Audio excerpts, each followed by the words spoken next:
حسبنا الله نعم الوكيل نعم المولى ونعم النصير بسم الله الرحمن الرحيم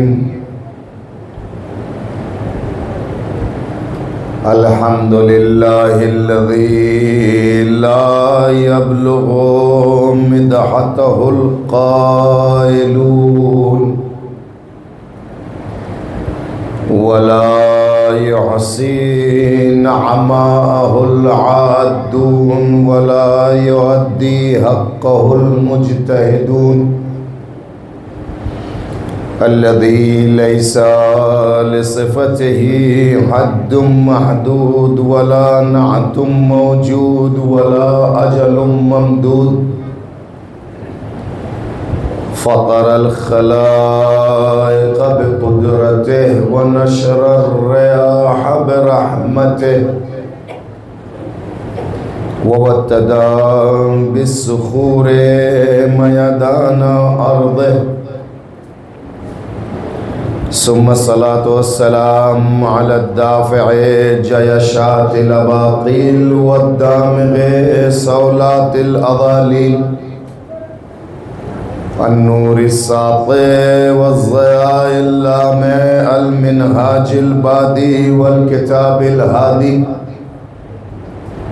المشهود بكعبة وهجرته بطيبة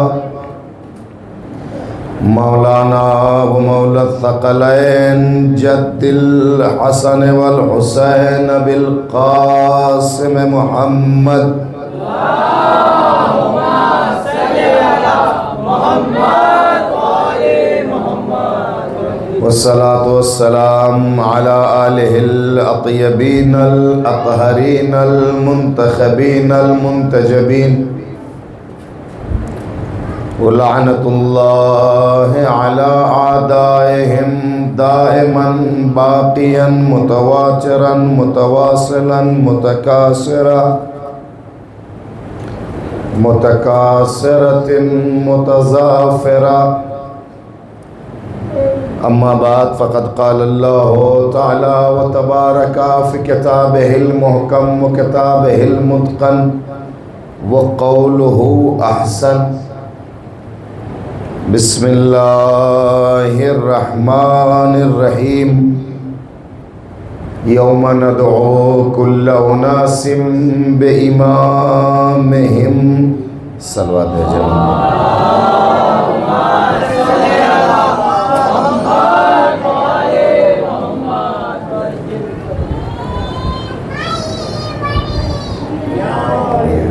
سلام سوگواران امام مظلوم ماتمداران کاروان حسینی سورہ رعد کی یہ 7ویں آیت ہے جسے مسلسل میں آپ کی خدمت میں پیش کر رہا ہوں اور آج وہ اپنے تیسرے مرحلے میں داخل ہے۔ قبل اس کے کہ اس کے ضمن میں کچھ باتیں آپ کی خدمت میں پیش کروں، مؤدبانہ التجا یہ ہے کہ ایک بار سورہ الحمد اور ایک بار سورہ قل هو اللہ سورہ توحید کی تلاوت فرما لیں آپ، اور اس کا ثواب خوشربا بنت سلام علی کی روح کو مثال فرما دیں۔